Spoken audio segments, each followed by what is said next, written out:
2, 1. Welcome to Made for More Living. One small step for man. With Johnny Jennings. Kick the tires and light the fires, Big Daddy. The fastest and most exciting hour of news, events, and real estate in Northern California. And this is a fact that was proved. Powered by eXp Realty. Online at madeformoreliving.com. Does everybody know what time it is? Get ready. Here we go. Matt, there has been a lot of discussion lately about higher education, high school education. People are moving based off this. Yeah. But really, do you even need a high school diploma these days? I would say that would be the bare minimum basic requirement to do anything in this country. So you're basic. It's like knowing how to read or drive a car. Oh my gosh. Right? So you're saying if you don't have a high school diploma, you're just... What's that? If you don't have a high school diploma, you're never going to be successful. Is that what you're saying? I would say it would be very tough and challenging to do so. It would take a very unique person to be able to achieve success without a high school diploma. To overcome that. Right, to overcome that hurdle. Just because so many different employers require that, I would assume. I don't right? know. I've never run into it. It's not we have a great example today, I guess, who's able to achieve success without a high school diploma. Lisa Massey, Snap NHD. I feel like we need a round of applause. Thank you for being on the show. So Lisa, but all jokes aside, you didn't achieve a high school diploma, right? Correct, I did not. And yet you're sitting here, you're on a radio I feel like show. you could be arrested. Like the police could find out where you live, go to your house, and mandate that you return to school to get that high school diploma. You got to have voter ID and a high school diploma. There you go, exactly. Yeah, there you go. But your life journey has started in a sense that in a state that maybe wasn't the most advantageous, but now here you are and you've risen above it. What would you say for people out there who maybe are in a situation that they're disadvantaged, maybe they're feeling like the victim? Mm-hmm. What was the difference between where you were then, younger in life, and where you are now? What made that difference? I think a lot of it has to do with a mindset, a tenacity to be different, I guess, than how you're maybe raised or the conditioning that happens as a child. Yeah. And I think for me, like my father, he didn't graduate high school. My mother did not graduate high school. My father did. So there were people in our family that actually never had a high school diploma. My dad and my mom were, successful to an extent, but it had limitations, right? Sure. And so I think a lot of it for me was I had a life where I had to start really young and get out there and get into the workforce at a super young age. Mm-hmm. Yeah. And so it required me to do that, and I wasn't able to continue going to school. So your mindset is the X factor between where you were then and where you are now? Absolutely. Yeah. I just, for whatever reason, I always had this drive in me, like I could take care of myself and this is what I needed to do that. Right. Yep. So I had at one point, I was 17 when I left home. And I had 4 jobs. One of my first jobs, I was 15. I worked at Roseville Family Restaurant in Old Roseville on Riverside Boulevard. If you guys ever been there, they are still around. What are they really called good again? breakfast. What are they called? Roseville Family Restaurant. Roseville Family Restaurant. Wait, where is it? Is it and across? It's delicious. Is it across from? There used to be an old car dealership that was right across from it. So look for a restaurant that could be a car dealership. Yeah, no. It's grown a lot since then. We're talking. Do they do all meals, or is it like a breakfast lunch? It's only? breakfast lunch. Okay, gotcha. So that's my jam. And it's I family love the owned. places. It's really, really good. Got it. So you started there at 15. I started there at 15, and I had that job. Or washing dishes, or well, no, my aunt worked there actually, and she was a waitress. So yes, I would bus tables, and then eventually I moved into that as well, and we both, would work together, and it was fun. But I did that. I kept that job because I worked there on the weekends just until 2 p.m. And then I worked for Rayleigh's grocery store. Nice. And I worked for the mall. I had lots of jobs. I think that's an important activity or experience that one should have to be successful, either working as a waiter or waitress or working in fast food. because you learn to hustle, you learn to be a servant and serve people, which is a key ingredient to being successful in business, is learning how to serve people. I agree. And I think that's a great experience to have. Have you heard my my restaurant story? No, I don't think I have. You haven't? So my dad was very, like, he worked me as a kid, like doing chores around the house. Right, Like slave labor, child labor. Did you mow was okay lawns? back I in the did. day. I did not mow lawns. We didn't have a lawn. We had like, what was it? I want to say it was like 80 tons of river rock around the house. So it was like an ocean of river rock. And so I had to I know. I take realized that you out had a and then specific weed. number. It was 80 tons of river rock. I mean, it was an insane amount of rock. But they were very intentional that they didn't want me to have a job, but I also didn't have any money until I graduated high school. So I remember it was in my junior year or senior summer. I started working at Red Robin. I love their French fries. The French and their fries ranch are the dressing. best. French fries, ranch dressing, and those shakes. Oh my goodness! I gained like 20 pounds one summer working there. But As a waiter? or a busboy? Busboy, expo, I think they called it, whatever they were. Oh, okay. And I was the world's worst. Like absolutely the He was worst. eating the whole time. Why were you so bad at it? I don't know. It just, I think I just didn't know what was going on because we didn't eat out at all growing up, and so I'm like, I don't understand who's doing what's going on. Everybody just assumed, and the quintessential Red Robin story was, so I was so bad at it. I had dated a Polish girl, and her last name was Kovnachka, which is a heck of a name to spell. Sure. So I had written on my name tab Kovnachka, so people wouldn't try to flag me down because they go, "Hey Johnny, you know." So I put Oh, that is Kovnachka on it. funny. Oh, Johnny. And so I'm walking through the restaurant, and this guy just like grabs me, or this lady just flags me down, and she's like, "Hey, can I get some more of the cheese bread?" And I'm like, "Yeah, absolutely." And I walk back, and the cheese bread was under heat lamps. And so what we would do, you know, behind the counter, is you would just take the cheese bread with your fingers off of the platter, and you would put it on a separate little plate and bring it out to the customer. Well, I was in a hurry. I was rushing around. I just grabbed the cheese bread and I started walking back to her. And about halfway across the room, we locked eyes. Oh. And I have her cheese bread in my hand. And I just handed it to her. And I put it down on her plate. And it was just an awkward moment. I walked away. And then my server comes, "Dude, did you hand her the cheese bread? You didn't put it on a plate?" I'm like, "Yeah, I know." It's a long story. Oh my gosh. So from then How on, old I were was 17. Okay. 17. Wow. See, 17. Yeah. But That's anyways, hilarious. a lot of respect for people that work in restaurants. I don't know about you, Lisa, but I always tip them heavily. Like Absolutely. Like at least 20%, or at least $5 if it's even just a coffee. When you've been on that end of, you know, Right. the work. the service Yeah. industry, you really appreciate all that they do. And they even might- if it's handing you direct I cheese bread. know. I know. And even if, because you never know too, like what's going on in their day. Like they may have had a horrible day, and that's maybe why the service is poor. And so I'm just trying to move past that. But anyways, we're not here to talk about high school diplomas or cheese bread.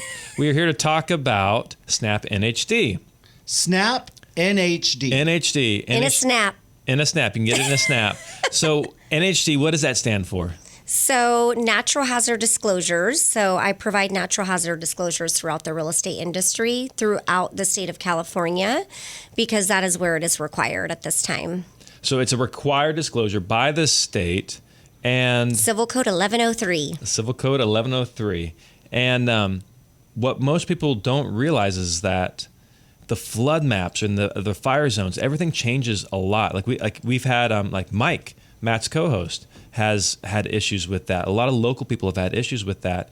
How accurate, like how up to date is Snap's NHD maps? Well, we stay up to date with all requirements. So anytime FEMA has a newly adopted maps, you know, if you think about the special flood zones, all of those maps are updated as soon as we get them. A lot of times, even before we know as we know the information is coming, we start to implement the system because we are a data technology company. So it's very easy for us to update these maps. And then, you know, we follow the guidelines for Cal Fire. So anytime those new maps, which we just had them, there was probably a 30% change in, you know, new maps that came out from Cal Really? Fire just last month. So 30, like statewide or? in Okay. the state of California. Okay. And think about all the fires that just happened in Yeah. Los Angeles. And So when those maps get updated, when you say 30%, was the number of high fire zones, did it increase by 30%? yes. Wow. That's Correct. a lot. They're in the high fire severity zone. Okay. This might be outside the scope of your purview, but do you know why they go from not being a high fire zone to becoming a high fire zone? A lot of it is determined on future risk and Okay. past fires that have happened, right?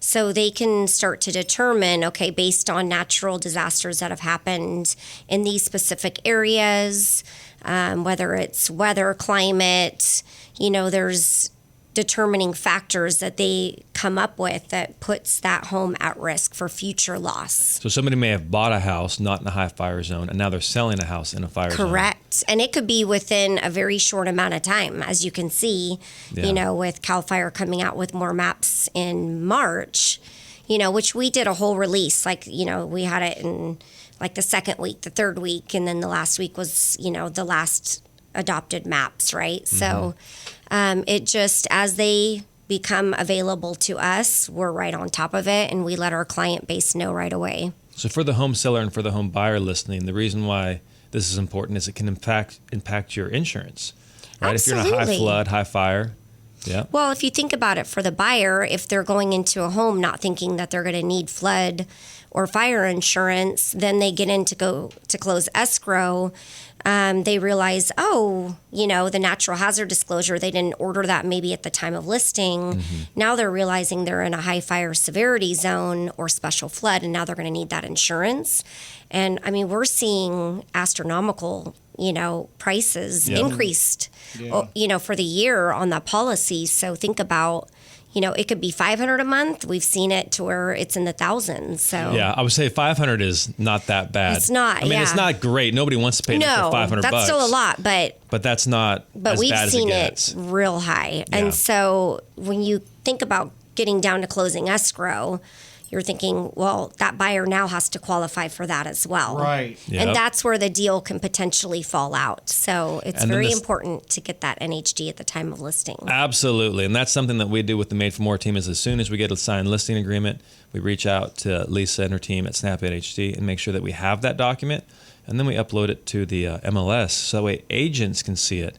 Now, whether or not agents, I love that. Whether or not agents are looking at it, agents sometimes you guys don't even look at the showing instructions, but whether or not it is there, so that way it gives the potential buyer all that information up front, so they know exactly what they're purchasing, and there's no surprises. Absolutely. In the 11th hour. Just put it in the remarks, the company, it's already opened. I mean, a lot of listing agents do that when they're directing where the escrow goes, right? They tend Yeah. to pick their title company. Pre-opened with So- Margaret Harris, Yeah, Chicago. she's awesome. Yeah, we love Margaret. Margaret's great. But when we come back, what we're going to do is we're going to talk about AB 38 and how getting that Snap NHD inspection ordered up front can actually help with that. You go to the grocery store these days and you hardly ever talk to a real person. Everything's self-checkout and you're on your way. You call up customer service for a business and it's all automated responses. Sometimes you want to talk to a real live person. You want that engagement, especially when it comes to one of the biggest transactions of your life, selling your home. And that's why we love Johnny Jennings and his amazing team at Made for More Realty. It's not just us that love them. You know what? They have so many 5-star Google reviews. In fact, over 1,000 of them that you can go check out right now. So if you're curious how you can get at least 3 cash offers on your home in as-is condition, reach out to Johnny Jennings and his amazing team at Made for More Realty and get more for your home. This is Made for More Living with Johnny Jennings, powered by eXp Realty. Online at madeformoreliving.com. So we are back with Lisa Massey with Snap NHD, and one of my favorite. Wait, what's your last name? Massey. Massey with Snappy. That's what. Snappy Massey? Yeah, Snappy Massey. That's her new name, Snappy Massey. All right. Right? Everybody calls her that. Or they call me Sassy Massey usually. Sassy Massey. I could see that. I Have a little sass. Yep. You Well- have to when you're 5'1". I was gonna say I wasn't gonna say. I was trying to figure out how to phrase that. When you're your size, you kind of need Snack size. yeah, you need a little snap, a little Yeah. sass. So, but my favorite thing about you is just how long you've been in the real estate industry and how well connected you are and how nice you are to everybody. Like, you have such a great reputation. And that is really, in my opinion, what makes the difference between whether you're a real estate agent selling houses or whether you're working for an NHD company or a title company, is really your reputation and just how you treat people. And you have such a great reputation, Lisa. Thank you. Yeah, you're welcome. It's a big business, but it's a small world, right? So we're all connected. And the bigger you get, the smaller it is, right? And It's so true. You know so many people. And for people out there, if you have if you're looking for a good NHD company, if you're a real estate agent, give Lisa a call. What's their best way to reach out to you, Lisa? My phone number, 916-549-1226. You can call or text. And then my email is lmassey, which is LMASSEY, at snapnhd.com. Perfect. Or you can always just, shoot me a text. Go on to madeformorerealty.com, say, who was that guest that you had? And I'm happy to connect you with Lisa. All you have to say is NHD, and there's only one person that we refer out, and that's Lisa Massey with Snap.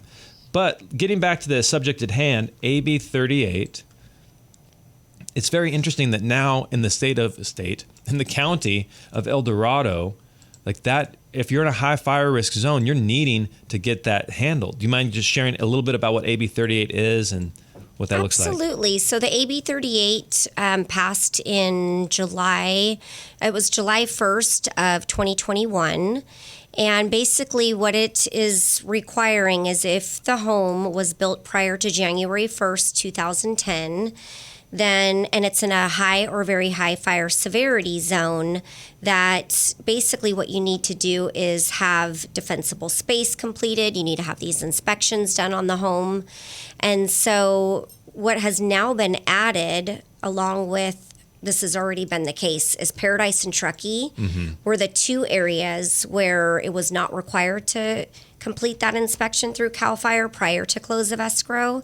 But as of last year in July, they have added El Dorado County to the required areas that you cannot close escrow before completing that inspection. And so that inspection, that is done by Cal Fire, right? Yes. So if it's in the it's in very high fire severity zone and it's at the SRA, which is a state responsibility area, that is Cal Fire. And then there's the local responsibility area. So you'll see like the acronym LRA, SRA. So the LRA basically is stating that it's at the local level. So you're thinking of the local municipalities. But that inspection has to be done prior to close, and that can take anywhere from days to weeks, correctly? Absolutely. And it's not that there's that much work to be done. It's just the response times can be that delayed. Absolutely. There's only so many inspectors that they have, so you definitely don't want to delay that close of escrow. So I really stress to the client, the agent, to, even if they know they're going to take that listing, if it's even 2 weeks before and they've signed with that seller, go ahead and just start the process. Reach out to me. I'll order the NHD report, and it will give them the in or out determinations. And then they're all hyperlinked in our report, so they can just simply click on the AB 38 link, and then the seller can just fill out their first, last name, email address, and their property address that they need that inspection on. And if for some reason Cal Fire comes back and says, well, actually it's not our responsibility, it's at the local level, then they will let the client know that as well. So just to recap, get that NHD report from Snap as quickly as possible. Absolutely. So like we talked earlier about how we like to order it as soon as we have the listing agreement signed. So then that way we can provide that on the listing. And just that way everybody knows, hey, are we in a high fire, high risk flood zone? If the agent maybe didn't do that and you're representing the buyer, get it ordered as quickly as possible as soon as escrow is open, because you don't know how long it's going to take for that work to get done. And what's sad is some of these people, many of these houses now, they bought the house, they were not in high fire zone, and now they don't even know that they are in high fire zone, and now they got to do work to the property in order to be able to sell it. And that just takes time, and that costs expense, and it really just needs to be handled sooner rather than later. So the great thing about Snap NHD's forms is as soon as you make that request, they can click on the link, and it'll take, if they are in a high fire zone, right, then click on the link and they can start the process. Like, it's super easy. Absolutely. We make it very easy for them to start that process, complete it.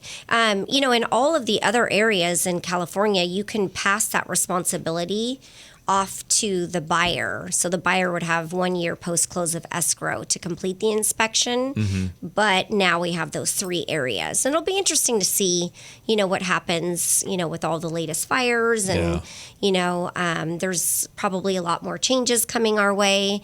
And we are always at the forefront at Snap NHD to inform the real estate industry on, what direction we're going in. Yeah. So rest assured that we're on top of that. It seems like it's just going to become more likely that you're going to have to do those inspections prior to close. That's probably where it's going. It seems like it would go in that direction. It'll be interesting to see. Yeah, I'm just curious how they're going to do that because they're probably just hamstrung by the number of inspectors they have. But if all the foothills have to be inspected prior to close, we're talking about a lot of potential people you need in order to perform those inspections in a timely manner. I wonder, I just got so many ideas. I wonder if inspection companies could start doing this, if they would just let it farm it out to them, I could see that happening, absolutely. Yeah. Anyways, interesting stuff. But AB 38, make sure you get the Snap NHD ordered as quickly as possible. And what's really cool about your guys' product is if the house doesn't close, you don't pay. Do you mind exactly going over what that looks like? Yeah, so, sometimes, you'll have a signed offer and then the seller decides that they're going to change their mind. Or maybe they, something has happened, right? For whatever reason, the listing is going to fall through.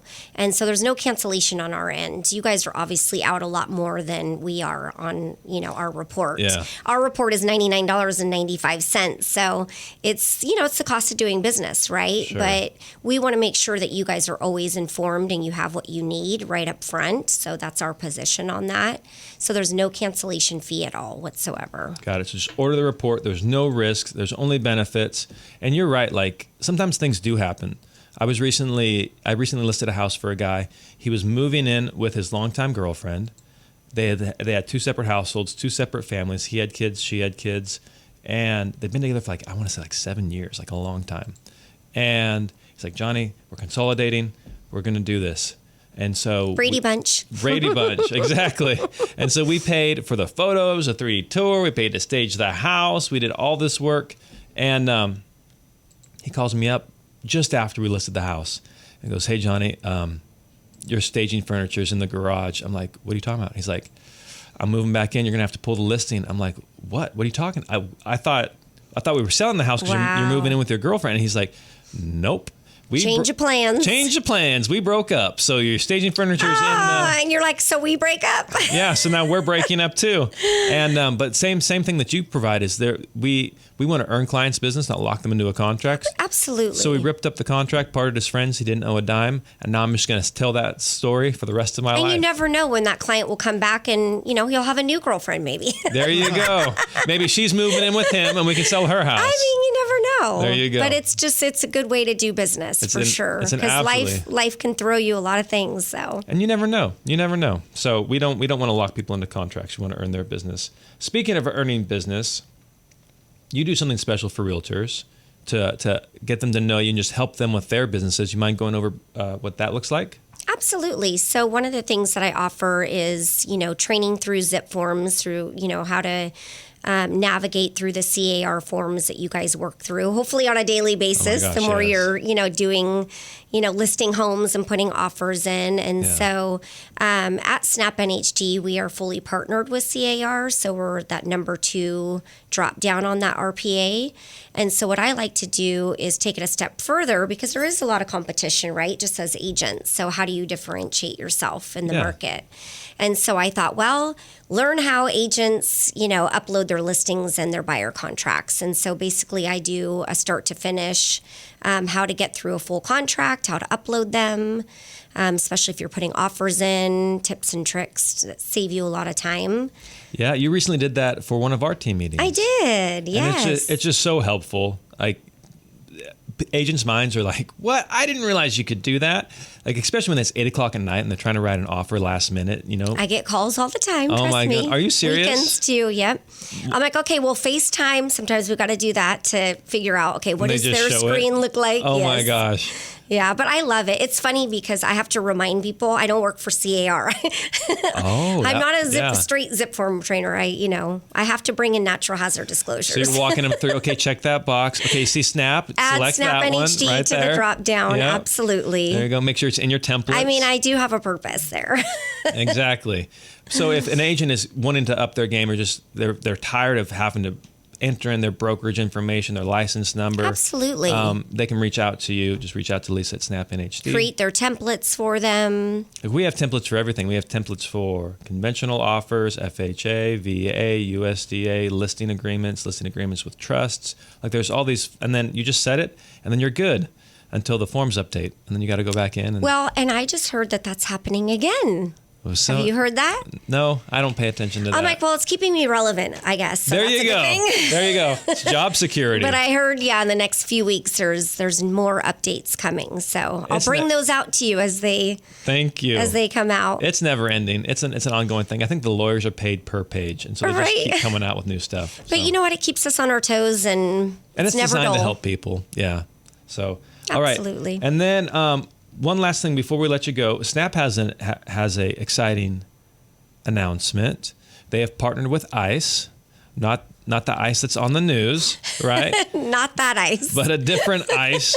Oh, so what exactly has happened with Snap? Intercontinental Exchange. ICE stands for Intercontinental Exchange. They're on the New York Stock Exchange. Yes, right? correct. And so what?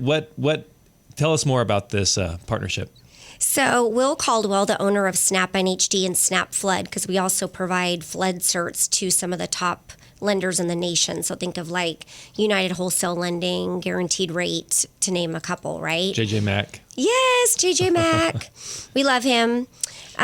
So basically what happened is we have this amazing data, this technology, and this company. Will has created a lot of relationships throughout the real estate industry.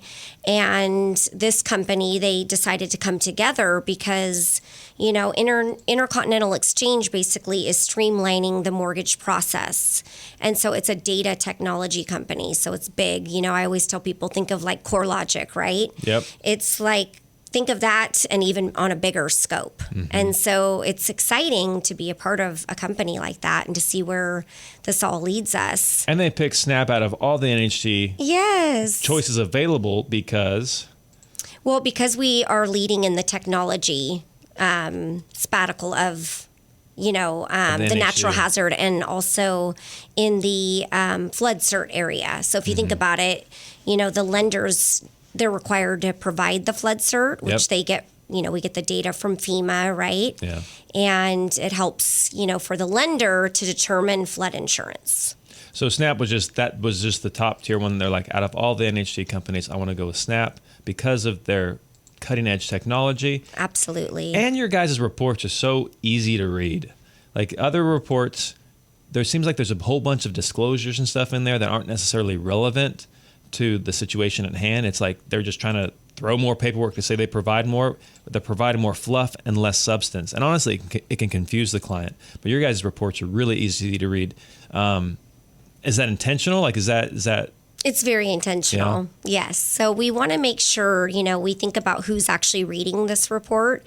And it's the buyer that really needs to understand what they're getting into before they make that big decision on purchasing a home. Yeah. And so we wanted to make sure that we only provide what's required by the Civil Code and what's required by CAR.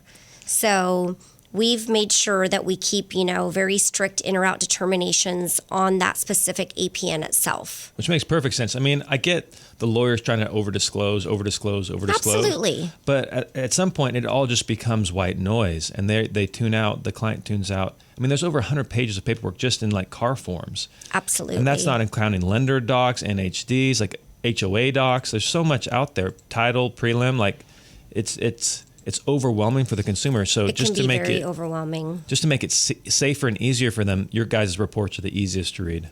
I love our report. It's very straightforward.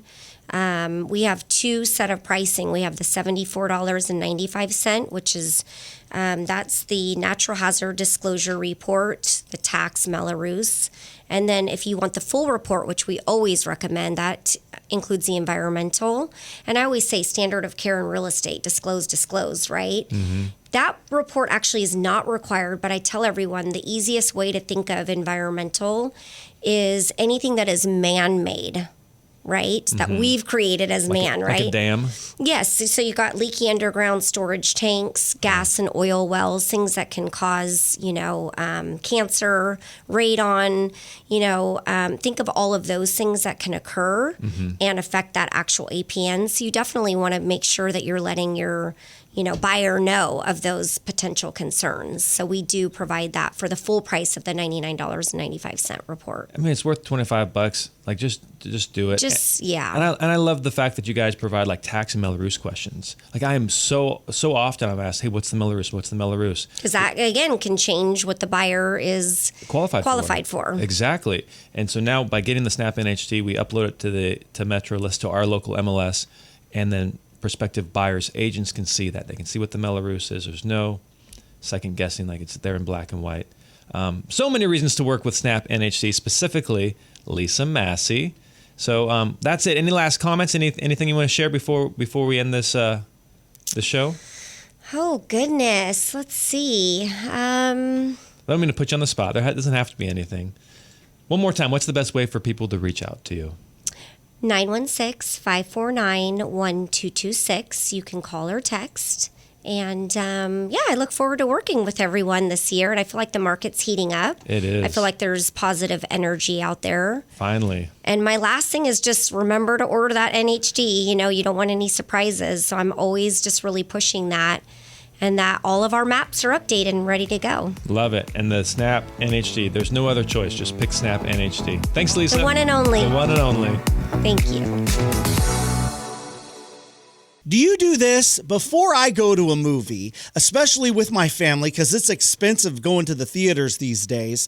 I go to Rotten Tomatoes and I check out the critics' reviews, the audience reviews. I want to make sure that I'm going to see a good movie because it can be expensive. I want to make an educated decision. And I think that should be true when it comes to deciding who's going to help you sell your home. You want to make an educated decision. So here's what we recommend you do. Go to Google and search Johnny Jennings and the Tom Daves team at Made for More Realty. Here's what you're going to find. Over 1,000 5-star Google reviews who say Johnny Jennings is the best, that he's helped them sell or purchase their home. He has great expertise and experience, and that's how we have come to know Johnny Jennings, is just a great word of mouth that he is the best in the area. Hey, maybe that's why they were voted #1 team in Roseville for the past 3 years. So make an educated decision when it comes to selecting the person to sell your home. Hey, if you don't want to go through all the hassles of showings and open houses and getting things organized or doing all of those costly repairs, Johnny Jennings can give you at least 3 cash offers on your home in as-is condition. Again, at least 3 cash offers on your home in as-is condition. So if you want to work with the best in our area, just Google Johnny Jennings with Made for More Realty. Again, Google Johnny Jennings with Made for More Realty and get more for your home. This is Made for More Living with Johnny Jennings, powered by eXp Realty. Online at madeformoreliving.com. So, Matt, you were recently talking to me about this report that came out about the top 50 metros in the country. Yeah. About like the most desirable to the least desirable. Exactly. And Sacramento was ranked like 37. Yeah. A lot of cities in California were ranked at the bottom. Not great as far as real estate in California, where usually historically done pretty well. Housing prices high, demand high. But now they're looking at Midwestern towns like Buffalo, New York. Is at the top of the list. So why do you think that is? Well, I would push back on that. I don't know. A lot of people.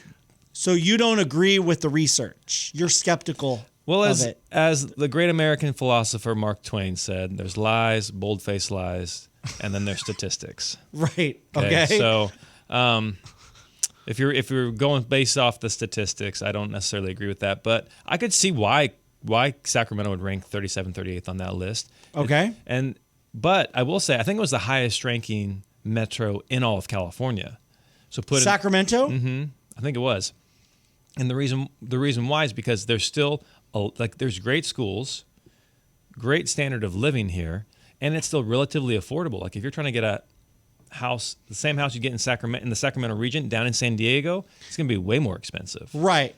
Or comparatively in the Bay Area. California. So if we're just talking about within our state, then Sacramento gives you the best bang for your buck. Correct.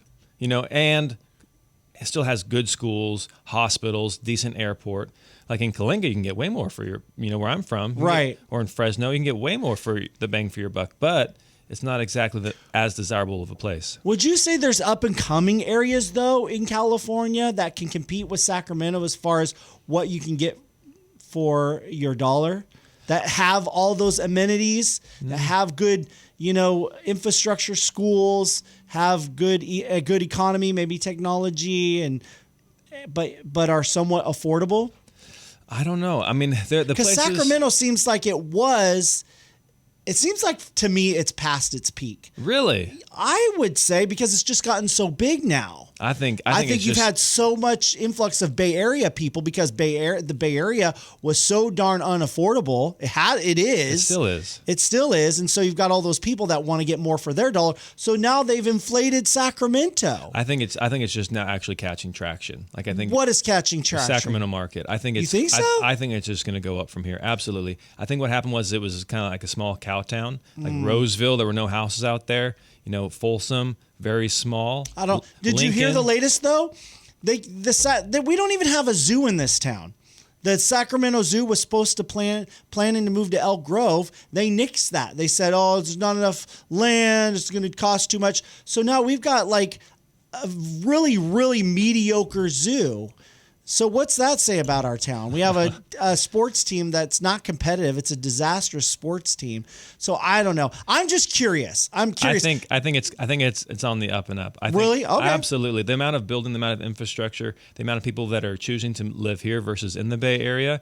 I think it's become, as it starts growing, it's going to hit this critical mass where I think it's just going to really explode. But I guess it depends on what you want, because like even the downtown arena that we had, there was a lot of naysayers. A lot of people said, no, we don't want our town to grow. We like it the way it is. We like it the size it is. You had people who think we should be a Placerville or an Auburn, right? Yeah. They just like the town the way it is. They don't want to grow. They don't look what's happened. Crime and homelessness have been on the rise. And so they look at all of those things that make a great town, right? All the great things. There's some drawbacks too to a big city that we've started to see.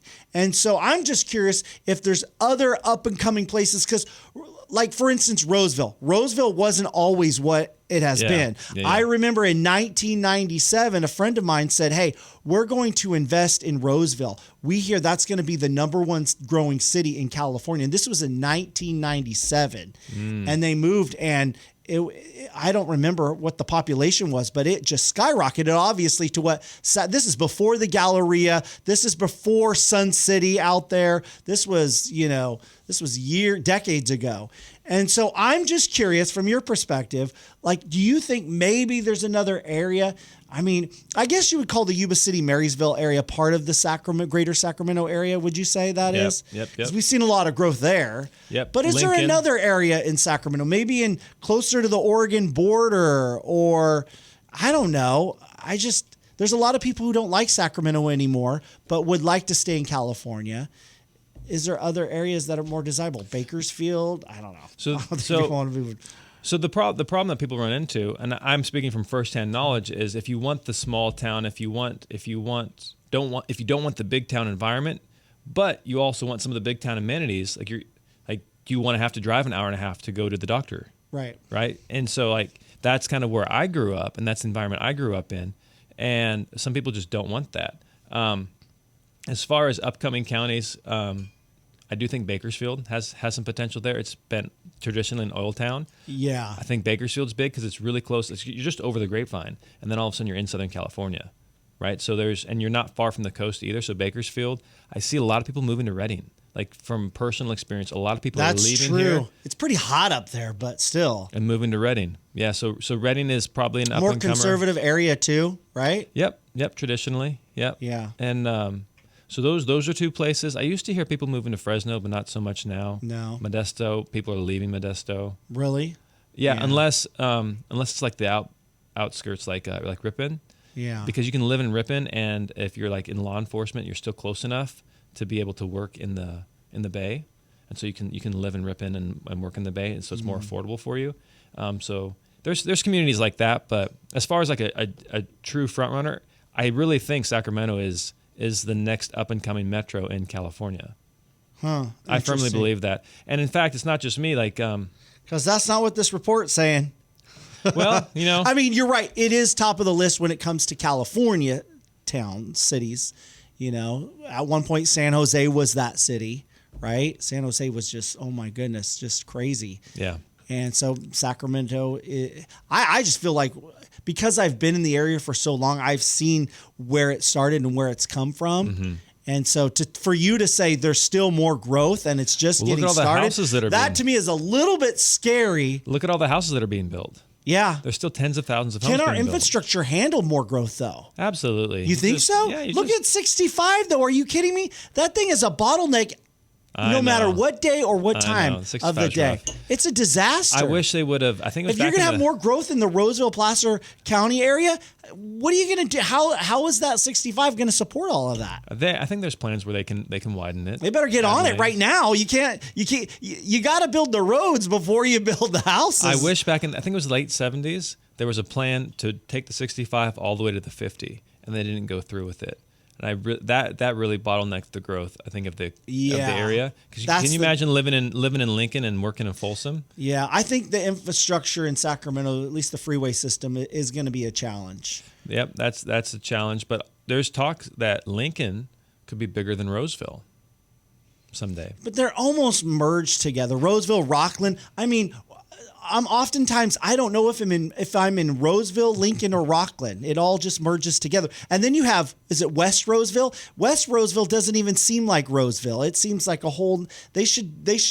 West Roseville should just be its own incorporated city. But this is all that growth, right? This is all that growth it's we're talking crazy. about. And like, even since I moved here in 2018, I've seen a tremendous amount of growth. Yeah. And so I think with that growth brings more jobs, brings more people, brings more opportunity. Does it bring negative things? Yes, but I'm very bullish on the Sacramento market. That's why Valerie and I moved here. Like out of all 50 states, out of all the metros we visited, we like this place the best. You know where I could see growth happening is 80 to like Vacaville, Fairfield area, Dixon. Yep. So like Dixon, I could see a lot of growth happening in Dixon. Not too far from Sacramento, but still a lot of room for growth. Yep. They're starting to build more out there. Yeah, they are. There's where I could see more development happening. Yeah. So I mean, there's plenty of land. It's just we need people to Yeah, live but there. why do you think Buffalo, New York, on this? So why would you say this list?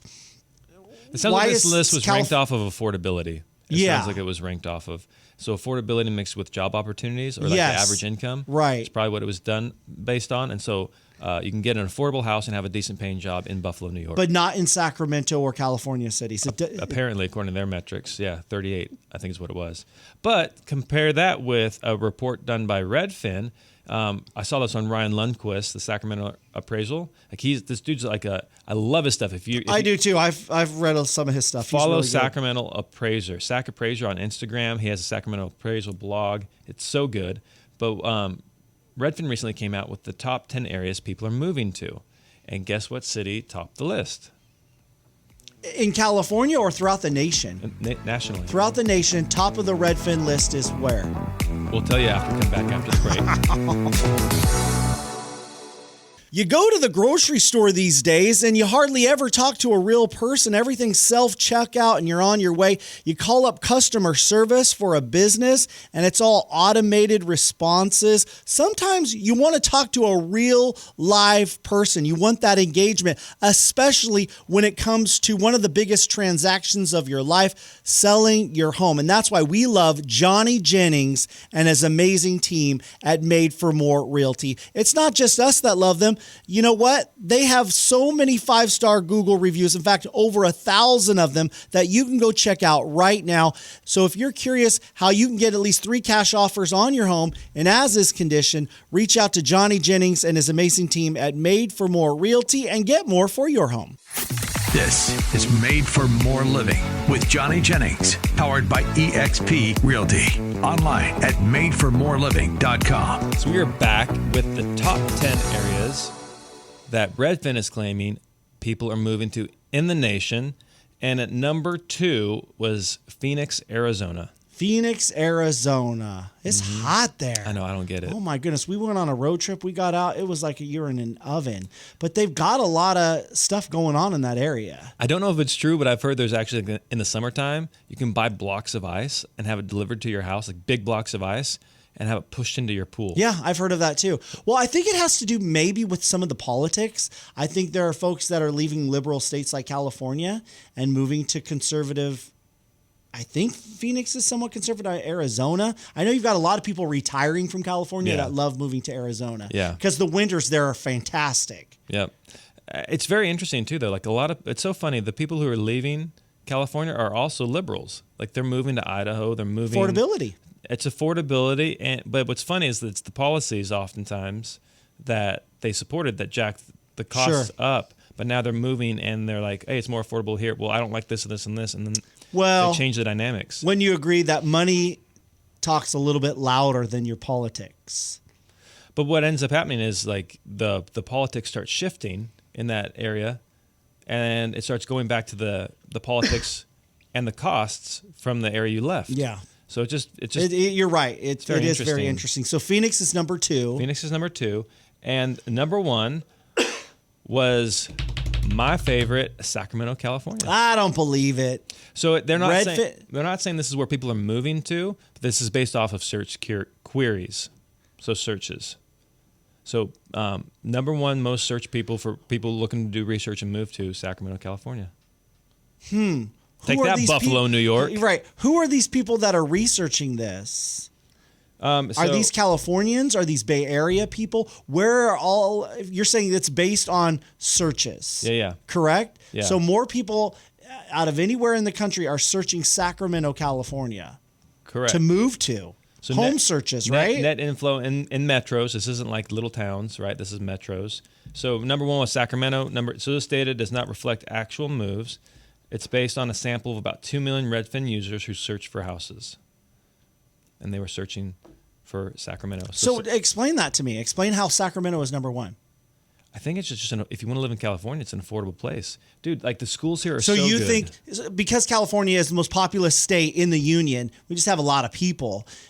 Therefore, in the top 10, it's the only to be included. They must have viewed at least 10 homes in a 3-month period. So you think these are people living in Southern California, living in the Bay Area that want to move within state, and they're looking at Sacramento? I have no idea who was in this, but I mean, you see Sacramento's number 1, Phoenix is number 2, Cape Coral, Florida is number 3, Sarasota, Florida is number 4, Orlando, Florida is number 5.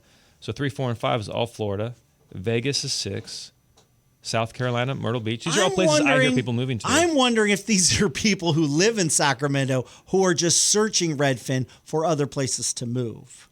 I don't know. Okay, I want to get your perspective and your experience then.